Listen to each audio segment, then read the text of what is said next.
आज हम लोग जानेंगे क्वाड्रेटिक इक्वेशन के बारे में। क्वाड्रेटिक इक्वेशन होता क्या है, और ये जो हमारा चैप्टर है क्वाड्रेटिक इक्वेशन, ये 11 का पार्ट है। ठीक है, तो हम लोग इंडेक्स देख लेते हैं। हम लोग क्वाड्रेटिक इक्वेशन में क्या क्या पढ़ेंगे नेक्स्ट वीडियो में, उसके नेक्स्ट वीडियो में, उसके नेक्स्ट वीडियो में। तो पहले हम लोग सबसे पहले जानेंगे व्हाट इज़ पॉलिनोमियल, पॉलिनोमियल क्या है। उसके बाद जानेंगे roots of the equation, roots क्या क्या होते हैं, जैसे अल्फ़ा होता है, बीटा होता है, गामा होता है। जैसा पॉलिनोमियल है वैसा उसका रूट्स होगा। नेचर ऑफ रूट्स क्या है, नेगेटिव है, पॉजिटिव है, वो डी से डिसाइड होता है। अब graph of quadratic equation, quadratic equation का ग्राफ कैसे बनाते हैं। फिर if two quadratic equation are given, दो क्वाड्रेटिक इक्वेशन गिवन होगा तो वो क्वेश्चन को हम लोग कैसे सॉल्व करेंगे। 6 पॉइंट है हमारा formation of quadratic equation with new roots, quadratic equation को फॉर्म करेंगे नया रूट से। 7 पॉइंट है आइडेंटिटीज़, 7वां पॉइंट में हम लोग आइडेंटिटीज़ के बारे में जानेंगे। 8वां पॉइंट है condition of common root, common root का कंडीशन क्या क्या होता है। 9th पॉइंट है मैक्सिमा और minima of quadratic equation, maxima और मिनिमा ऑफ क्वाड्रेटिक इक्वेशन जानेंगे। 10वां पॉइंट है रेंज ऑफ क्वाड्रेटिक इक्वेशन, ये हम लोग फंक्शन चैप्टर में भी देखते हैं और यहाँ पर भी देखेंगे। 11th पॉइंट है हमारा लोकेशन ऑफ रूट्स, रूट्स का लोकेशन जानेंगे। आज हम लोग देखेंगे पहला पॉइंट, दूसरा पॉइंट और 7वां पॉइंट। पहला पॉइंट देखेंगे, दूसरा पॉइंट देखेंगे और 7वां पॉइंट देखेंगे। चलिए स्टार्ट करते हैं। सबसे पहले क्वाड्रेटिक इक्वेशन में जानना हम लोग को पॉलिनोमियल इक्वेशन के बारे में। पॉलिनोमियल इक्वेशन होती क्या है। ये जो हमारा एफ एक्स है ये कोई पॉलिनोमियल फंक्शन है। वो हम लिखें यहाँ a n x to the power n, a n minus one x to the power n minus one, a n minus two x to the power n minus two, a two x square, a one x, a not.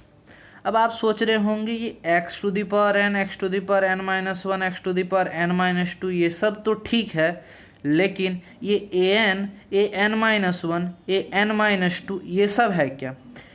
तो a n minus one, a n minus two, a two, a one, a zero, ये सब real coefficient, ये सब coefficient होती है। ठीक है, तो यहाँ जो हमारा a one, a n minus one, a n minus two, a two, a one, a zero, ये कोफिशिएंट है।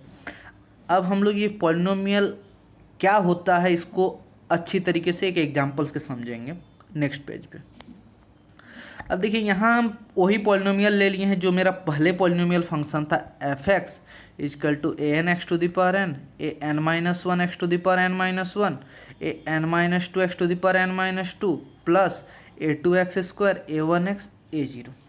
अब ये जो पॉलिनोमियल फंक्शन होता है ये अर्थवाम की तरह होती है। अर्थवाम आपको पता है, मान लीजिए हम लोग कोई अर्थवाम को काटते हैं, ठीक है, तो दो अर्थवाम बन जाती है। दो अर्थवाम का मतलब है कि अगर हम अर्थवाम को काट दिए तो दूसरा जो अर्थवाम बनेगा वो मरेगा नहीं, ठीक है, दोनों जिंदा रहेगा। तो ऐसे ही ये पॉलिनोमियल इक्वेशन है। पॉलिनोमियल इक्वेशन को जितना हम लोग काटेंगे ना वो नया नया पॉलिनोमियल बनते जाएगा। तो सबसे पहले देखते हैं ये जो पूरा पॉलिनोमियल इक्वेशन है इसको यहाँ से काट देते हैं, तो हमको क्या मिलेगा, f x is equal to a zero. F x is equal to a zero का मतलब क्या, ये कांस्टेंट पॉलिनोमियल फंक्शन है, कांस्टेंट पॉलिनोमियल फंक्शन। अब मान लीजिए हम लोग ए वन एक्स से ए जीरो तक पूरा काट दिए तो हमको क्या मिला, f x is equal to a one x plus a zero. ये हमारा लीनियर पॉलिनोमियल फंक्शन है, और हम इसको क्या बोल सकते हैं, odd degree linear polynomial function. आपको जो जेई का क्वेश्चन आएगा ना उसमें बस लैंग्वेज में चेंज कर देता है वो लोग, odd degree linear polynomial function. ये जो आपका f x is equal to a zero ये कॉन्स्टेंट है, लेकिन हम लोग इसको जब आप 8 से 10 तक पढ़े होंगे इसको कांस्टेंट, लेकिन हम लोग यहाँ पे ये ए जीरो को बोलते हैं एब्सोल्यूट टर्म या एब्सोल्यूट कांस्टेंट। एब्सोल्यूट इंपॉर्टेंट, आपका एब्सोल्यूट टर्म दिया रहेगा आपके क्वेश्चन में, तो आपको कंफ्यूज नहीं होना है। एब्सोल्यूट टर्म या कांस्टेंट का मतलब है आपका कांस्टेंट बस। अब मान लीजिए हम लोग यहाँ से a two x square, a one x plus a zero यहाँ से पूरा कट कर दिए तो हमको क्या मिलेगा, f x is equal to a two x square plus a one x plus c. अब ये तीनों चीज़ जो है ना, ये तीनों चीज़ ही पॉलिनोमियल है, मतलब एक पॉलिनोमियल को काटे तो दूसरा बना, और एक बार काटे तीसरा बना, और एक बार काटे चौथा बना। ऐसे ऐसे पॉलिनोमियल को जितना हम लोग काटते जाएंगे ना, नया नया पार्ट बनता जाएगा अर्थों के जगह, और हर पॉलिनोमियल का अपना ही कुछ इक्वेशन रहेगा, अपना ही कुछ ये रहेगा। अब आपको यहाँ पता चल रहा है कि हर जगह में सबसे ज़्यादा हम लोग का इम्पोर्टेंट है एन। अब एन कैसे इम्पोर्टेंट है? एन का वैल्यू बदलते ही हमको यहाँ पे मिल रहा है। जैसे एन का वैल्यू जैसे ही हम 1 डाल रहे हैं तो हमको क्या मिलेगा? a1x plus a0। एन का वैल्यू 1 डालेंगे तो a1x to the power 1, a0 x to the power 1 minus 1 0 हो गया, तो हमको क्या मिलेगा? a1x plus a0। तो ये जो यहाँ पे ये पूरा पॉलिनोमियल इक्वेशन है, या पॉलिनोमियल फंक्शन है, इक्वेशन नहीं पॉलिनोमियल फंक्शन है, उसको हम लोग उसमें हम लोग क्या देख रहे हैं कि यहाँ जो काम कर रहा है वो n बस काम कर रहा है। तो यहाँ हम बोलेंगे कि लीडिंग डिग्री जो हमारा है ना वो n है, और लीडिंग कोफिशिएंट मतलब जो लीडिंग डिग्री का जो कोफिशिएंट है वही होगा लीडिंग कोफिशिएंट। तो लीडिंग कोफिशिएंट है a to the power n। अब हम लोग यहाँ पे कोई एग्जाम्पल लिए हैं, मान लेते हैं x to the power 20 minus x square plus 2 equal to 0। अब आपको यहाँ दिख रहा होगा कि लीडिंग कोफिशिएंट क्या है? 1 है। लीडिंग कोफिशिएंट यहाँ, ये जो लीडिंग डिग्री है आपका, इसका कोफिशिएंट यहाँ 1 है। अब हमको पता चला कि x to the power 20 minus x square plus 2 equal to 0। लेकिन हमको क्या पता है कि कोई भी पॉलिनोमियल है वो कैसे चलती है? एक के बाद एक। मतलब अगर x मतलब कोई क्यूबिक पॉलिनोमियल है तो पहले एक्स क्यूब आएगा, फिर एक्स स्क्वायर आएगा, फिर एक्स टू द पावर 1 आएगा, फिर कांस्टेंट टर्म आएगा। लेकिन आप यहाँ देख रहे हैं कि एक्स टू द पावर 20 उसके बाद डायरेक्ट एक्स स्क्वायर आ गया, तो बीच का टर्म का क्या हुआ? बीच का टर्म है लेकिन उसका कोफिशिएंट 0 हो गया है। आपको समझ में आ रहा है? अब यहाँ पे हम लोग देख रहे हैं कि जो x to the power 20 minus x square plus 2 equal to 0 है, उसमें जो लीडिंग डिग्री है उसका कोफिशिएंट हमारा 1 है। अगर लीडिंग डिग्री का कोफिशिएंट 1 होता है तो हम उसको बोलते हैं मोनिक पॉलिनोमियल। आप याद रखिएगा, मोनिक पॉलिनोमियल। मोनिक पॉलिनोमियल आपको याद रखना। अगर कोई भी फंक्शन दिया हुआ है या इक्वेशन दिया हुआ है, उसका जो लीडिंग डिग्री है उसका कोफिशिएंट अगर 1 हुआ तो हम उसको बोलेंगे मोनिक पॉलिनोमियल। अब आगे देखते हैं हम लोग यहीं पे थे, पॉलिनोमियल इक्वेशन जान लिए, अब लीडिंग कोफिशिएंट देख लिए। यहाँ पे देखिए ये जो मेरा इक्वेशन है इसका लीडिंग कोफिशिएंट क्या है? 1 है। इक्वेशन नहीं फंक्शन, ठीक है। इक्वेशन और फंक्शन में डिफरेंस क्या होता है? अब जो इक्वेशन है ना, इक्वेशन होती है हमारा अगर कोई भी फंक्शन को हम लोग इक्वल टू 0 कर देते हैं। जैसे यहाँ f x equal to x to the power 17 minus 2x square plus 3 है, इसमें अगर एफ एक्स इक्वल टू 0 कर देंगे तो क्या आ जाएगा मेरा? X to the power 17 minus 2x square plus 3 equal to 0। तो उसको हम लोग इक्वेशन बोलेंगे। फंक्शन और इक्वेशन में डिफरेंस होती है। इक्वेशन वो होती है जिसमें वो फंक्शन इक्वल टू 0 वैल्यू दे रही है, ठीक है। अब हम लोग आगे चलते हैं।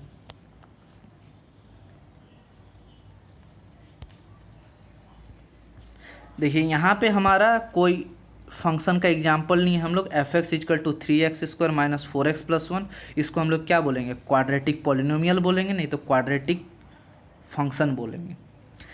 क्वाड्रेटिक फंक्शन यही चीज़ हम लोग जानते हैं हर जगह, ax square plus b x plus c equal to 0, यही फॉर्म में हम लोग याद रखते हैं।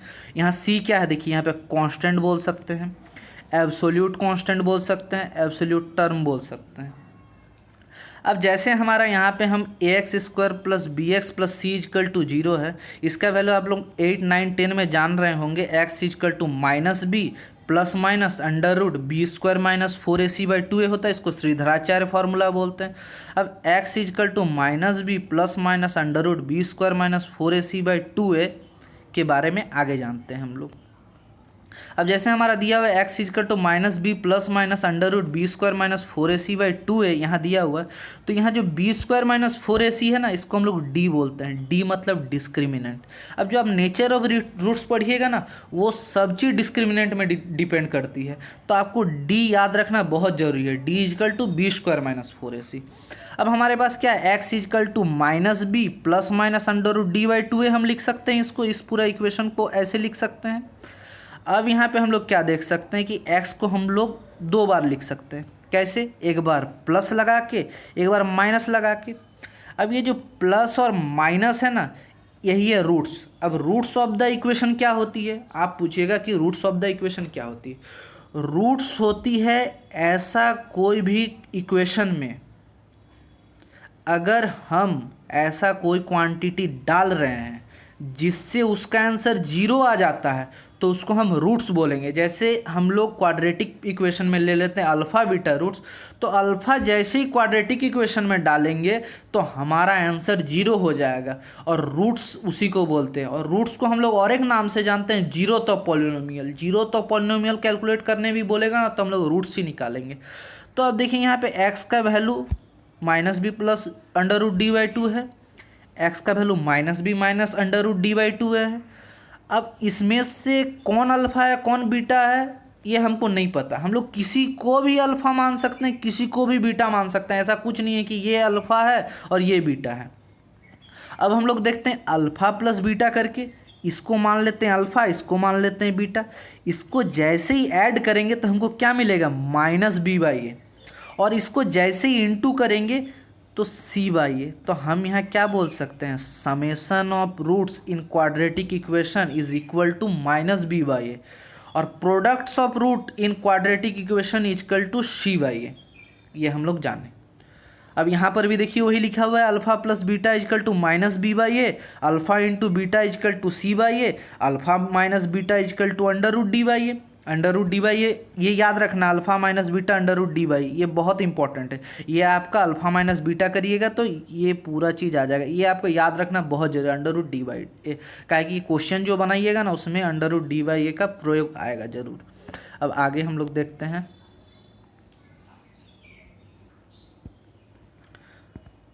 अब यहाँ पे देखिए हमारा क्वाड्रेटिक इक्वेशन है a x square plus b x plus c equal to zero. अब इसको हम लोग ए से डिवाइड कर दिए, ए से डिवाइड कर दिए तो हमको क्या मिला, यहाँ ए से ए कैंसिल हो गया तो हमको मिला x square plus b by a into x plus c by a is equal to zero. इसको हम अलग रखें और मान लेते हैं ये जो क्वाड्रेटिक इक्वेशन है उसका दो रूट से अल्फ़ा एंड बीटा, तो दो रूट से तो हम उसको कैसे लिख सकते हैं, x minus alpha into x minus beta is equal to zero लिख सकते हैं क्वाड्रेटिक इक्वेशन को, ये आपको पता होगा।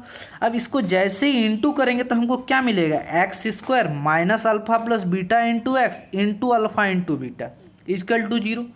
अब यहाँ पे देखिए इस इक्वेशन और इस इक्वेशन को कंपेयर करते हैं तो हम यहाँ से भी बोल सकते हैं कि अल्फ़ा प्लस बीटा का वैल्यू आएगा माइनस बी बाई ए और अल्फ़ा इंटू बीटा का वैल्यू आएगा सी बाई ए। जब ये इक्वेशन और ये इक्वेशन को कंपेयर करेंगे तो हमको मिलेगा ये। अब इसको हम और एक लैंग्वेज में कैसे लिख सकते हैं, x square minus alpha plus beta को हम लिख सकते हैं सम ऑफ रूट इंटू एक्स, और अल्फ़ा इंटू बीटा को क्या लिख सकते हैं, प्रोडक्ट ऑफ रूट लिख सकते हैं। नेक्स्ट पेज में देखते हैं हम लोग आगे क्या। देखिए यहाँ पे हम लोग का है कोई क्वाड्रेटिक फंक्शन दिया हुआ है f x is equal to a x square plus b x plus c. यहाँ पे a b c belongs to R है, मतलब ये रियल नंबर पे बिलोंग कर रहा है। ए बी सी अगर रियल नंबर पे बिलोंग करता है तो हम बोलेंगे कि number of roots is equal to degree of equation. Equation का जो लीडिंग डिग्री रहेगा वो जितना होगा उतना ही नंबर ऑफ रूट्स हो सकता है, उससे ज़्यादा नहीं होगा। जैसे यहाँ क्वाड्रेटिक है, यहाँ लीडिंग डिग्री 2 है तो इसका रूट 2 हो सकता है, 2 से ज़्यादा नहीं होगा। मान लीजिए कोई क्यूबिक पॉलिनोमियल है तो उसका रूट्स 3 हो सकता है, 3 से ज़्यादा नहीं हो सकता, 3 से कम हो सकता है लेकिन 3 से ज़्यादा नहीं हो सकता। ठीक है, कोई मान लीजिए उसका रियल रूट्स 3 होगा, 2 भी हो सकता है, एक रूट इमेजिनरी हो सकता है, लेकिन मैक्सिमम रूट्स 3 होगा, 3 से ज़्यादा नहीं होगा। अब देखिए यहाँ पे दिया हुआ मेरा irrational roots are always occur in conjugate pair. अब irrational roots are always occur in conjugate pair का मतलब क्या है, देखते हैं आगे। अब देखिए जैसे हमारा ये Shridharacharya formula x is equal to minus b plus minus under root d by two है। अब ये जो x is equal to minus b plus under root d by two है ना, यहाँ प्लस है और यहाँ देखिए माइनस है, ये एक जगह प्लस है और दूसरा जगह माइनस है और हर चीज़ सेम है तो हम बोलेंगे ये इरेशनल रूट है। और ये दोनों कंजुगेट पेयर में, एक प्लस में एक माइनस में, ये कंजुगेट पेयर का मतलब एग्जांपल जैसे 2 प्लस रूट 3 2 माइनस रूट 3, कोई दो रूट है तो ये दोनों रूट कंजुगेट। तो हमको अगर कहीं पे लिखा हुआ है कि इसमें इरेशनल रूट है और एक रूट इसका है 2 + √3, तो हमको ये पता हो जाना चाहिए कि दूसरा रूट जरूर 2 - √3 होगा। पहला रूट अगर 2 + √3 है तो दूसरा रूट 2 - √3 होगा। अब आगे देखते हैं हम लोग। अब देखिए हम लोग यहाँ क्वाड्रेटिक इक्वेशन जाने, तो हम यहाँ पे क्यूबिक इक्वेशन देखेंगे। अब क्यूबिक इक्वेशन है हमारा ax³ + bx² + cx + d = 0।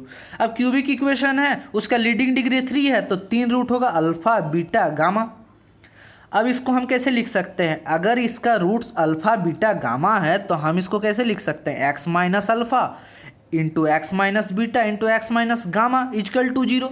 अब इसको जैसे ही हम मल्टीप्लाई कर देंगे तीनों को, तो हमको क्या मिलेगा? x³ - alpha + beta + gamma into x² plus x into alpha beta alpha gamma beta gamma minus alpha beta gamma. अब इसको हम क्या लिख सकते हैं? x³ - अल्फा + बीटा + गामा को क्या लिख सकते हैं? सम ऑफ रूट्स। अब इसको हम क्या लिख सकते हैं? Summation of alpha beta. Summation of alpha beta का मतलब क्या? Alpha beta plus alpha gamma plus beta gamma. और इसको हम बोल सकते हैं प्रोडक्ट्स ऑफ रूट। यहाँ पे हम लोग फिर हम क्वाड्रेटिक इक्वेशन लिखे, क्यूबिक इक्वेशन लिखे, सॉरी क्वाड्रेटिक इक्वेशन नहीं, क्यूबिक इक्वेशन। क्यूबिक इक्वेशन लिखे ax³ + bx² + cx + d = 0। इसको a से डिवाइड दे देते हैं, तो हमको यहाँ a से a गया तो x³ मिला, b/a² + c/a × x + d/a = 0 मिला।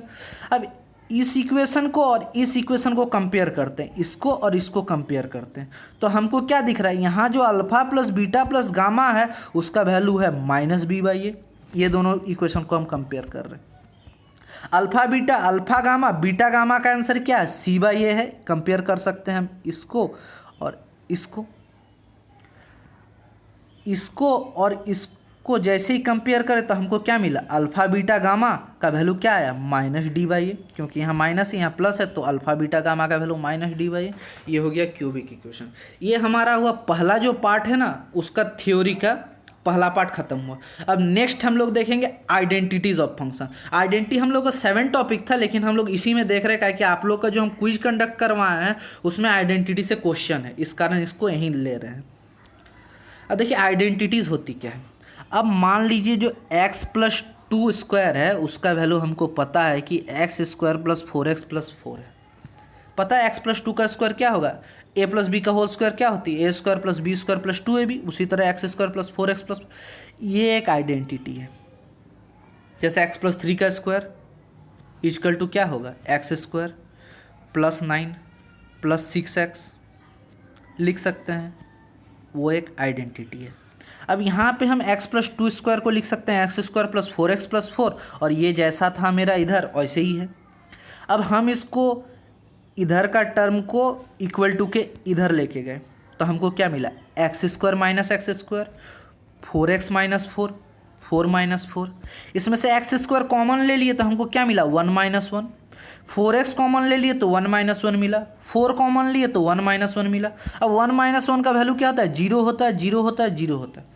अब हमको कोई भी क्वाड्रेटिक इक्वेशन किस फॉर्म में होता है? ax² + bx + c = 0।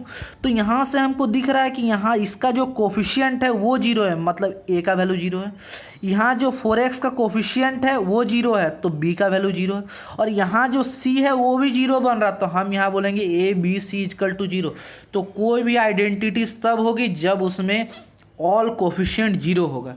तो हम यहाँ पे क्या लिखें? If quadratic equation ax² + bx + c = 0 has more than 2 roots then it is an identity. कोई भी क्वाड्रेटिक इक्वेशन का अगर 2 से ज़्यादा रूट बोल देता है तो हम तभी समझ लेंगे कि वो एक आइडेंटिटी। आपको ऐसा क्वेश्चन मिलेगा कि बोल देगा कि यहाँ 2 से ज़्यादा रूट्स है, तो आपको उसको आइडेंटिटी मानना है, ठीक है। और उसमें जो कोफिशिएंट है, जैसे ax² है, a की जगह कोई बड़ा इक्वेशन दे देगा, प्लस bx है, b की जगह कोई बड़ा इक्वेशन दे देगा, और c की जगह कोई बड़ा इक्वेशन दे देगा। तो हमको पता है अगर 2 से ज़्यादा रूट्स हो रही है तो a b c = 0 होगा, तो हम a को 0 करेंगे, b को 0 करेंगे, c को 0। और हमको क्वेश्चन में पूछा जाएगा कोई वैल्यू, जैसे कोई c मान लीजिए, कोई d का वैल्यू पूछ लिया, ठीक है, तो हम उससे वहाँ कैलकुलेट कर पाएंगे जो भी हमको क्वेश्चन देगा ए का वैल्यू 0 करके, बी का वैल्यू 0 करके, सी का वैल्यू 0, तो हमको ये जरूर पता होना चाहिए कि आइडेंटिटी में ए बी सी का वैल्यू 0 होता है, और उसका कंडीशन यही है कि अगर कोई क्वाड्रेटिक इक्वेशन है उसका 2 से ज़्यादा रूट हो तो हम उसको आइडेंटिटी बोलेंगे। अब ले लिए हैं, ये क्वेश्चन जेई मेन का है, अच्छा क्वेश्चन है। क्वेश्चन बोला the sum of all real values of x satisfying the equation आपको दिया x square minus 5x plus 5 का पावर है x square plus 4x minus 60 is equal to 1। यहाँ बोला जितना भी इस इक्वेशन का रियल वैल्यू होगा ना उसका समेशन पूछा है।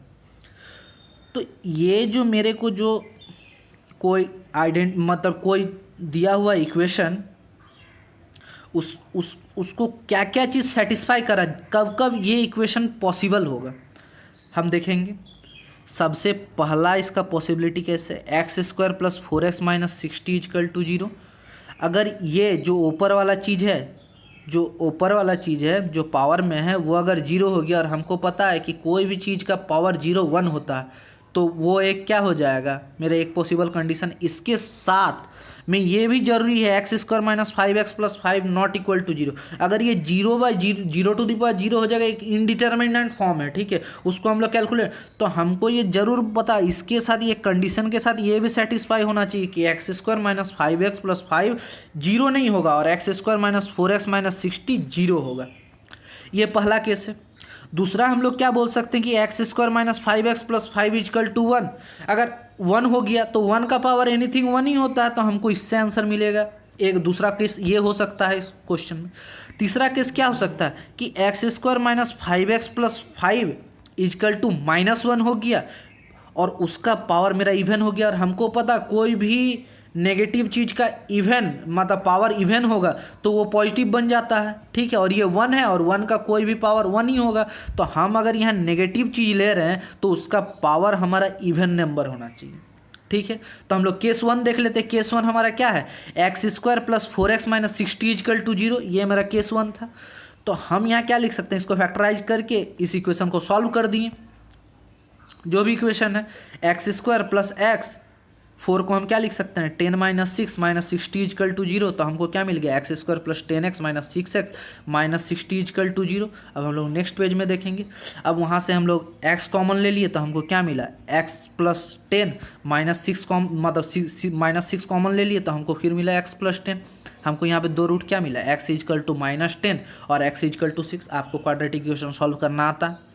अब ये जो x का वैल्यू -10 और x का वैल्यू 6 आया, इस वैल्यू को हम लोग वहाँ कहाँ पुट करेंगे बोले तो x square minus 5x plus 5 में, और देखेंगे कि ये दोनों वैल्यू में हमारा दूसरा कंडीशन सेटिस्फाई कर रहा है कि नहीं, वो नॉट इक्वल टू 0 आ रहा है कि नहीं। तो जैसे ही हम लोग -10 इस इक्वेशन में पुट किए तो हमको क्या मिला, ये मिला, और इसका वैल्यू क्या आ जाएगा नॉट इक्वल टू 0 आएगा। जैसे -10 का स्क्वायर कितना होता है 100 होता है, -5 इंटू -10 कितना हो गया 50 हो गया। तो हमको यहाँ क्लियरली दिख रहा है ये भी पॉजिटिव आ गया, ये भी पॉजिटिव आएगा, +5 ये 0 नहीं हो सकता। अब दूसरा देख लेते हैं, 6 पुट करते हैं तो 6 स्क्वायर 36 होता है, -5 इंटू 6 -30, तो इसका आंसर कितना हो जाएगा 11 आ रहा, 11 भी नॉट इक्वल टू 0। अब हम लोग सेकंड केस देख लेते हैं। सेकंड केस हम लोग का क्या था कि x square minus 5x plus 5 is equal to 1 होना चाहिए। 1 को हम लोग इक्वल टू के इस साइड लेके गए तो हमको क्या मिला x square minus 5x plus 4। इसको हम लोग सॉल्व कर दिए तो एक्स का वैल्यू क्या मिला 4 मिला और एक्स का वैल्यू 1 मिला। आपको सॉल्व करना आता है, एक्स का वैल्यू 4 और एक्स का वैल्यू 1। अब हम लोग थर्ड केस देख लेंगे। थर्ड केस में क्या है one x square minus 5x plus 5 is equal to -1 होना चाहिए। ये हम लोग का थर्ड केस था। तो हम ये जो -1 को इक्वल टू के इस साइड लेके गए और हमको क्या मिला x square minus 5x plus 6 is equal to 0। इसको हम लोग सॉल्व कर दिए, हमको दो रूट मिला एक्स इजकल टू 2 और एक्स इजकल टू 3। अब हम यहाँ पे क्या बोल सकते हैं कि x इक्वल टू 2 जैसे ही हम लोग इसमें पुट करते हैं, जो हम लोग का नेक्स्ट कंडीशन था कि x square plus 4x minus 60 एक इवन इंटीजर होना चाहिए, तो हमको मिला -48। अब -48 हमको पता है एक इवन इंटीजर है, x इक्वल टू 2 का वैल्यू जैसे ही हम इस इक्वेशन में डाले तो हमको -48 मिला और -48 एक इवन इंटीजर है, तो हमको आंसर मिलेगा क्या कोई पॉजिटिव चीज़। अब हम लोग जब हम व्हेन x इक्वल टू 3 डाल रहे हैं, x इक्वल टू 3 जैसे ही इसमें डाले तो हमको क्या मिला -39। -39 एक इवन इंटीजर नहीं है, तो x इक्वल टू 3 हम नहीं ले सकते। तो हम लोग केस 3 से हमको मिला x इक्वल टू 2, केस 1 से हमको 2 वैल्यू मिला था, केस 2 से हमको 2 वैल्यू मिला था, और केस 3 से हमको 1 वैल्यू मिला। तो हम सब वैल्यू को जोड़ दिए यहाँ पे, -10 +6 +4 +1 +2, तो हमको आंसर मिला 3। ये जेईई मेन का क्वेश्चन था। आप जेईई मेन पता नहीं कौन ईयर का, लेकिन ये जेईई मेन का क्वेश्चन है, ठीक है।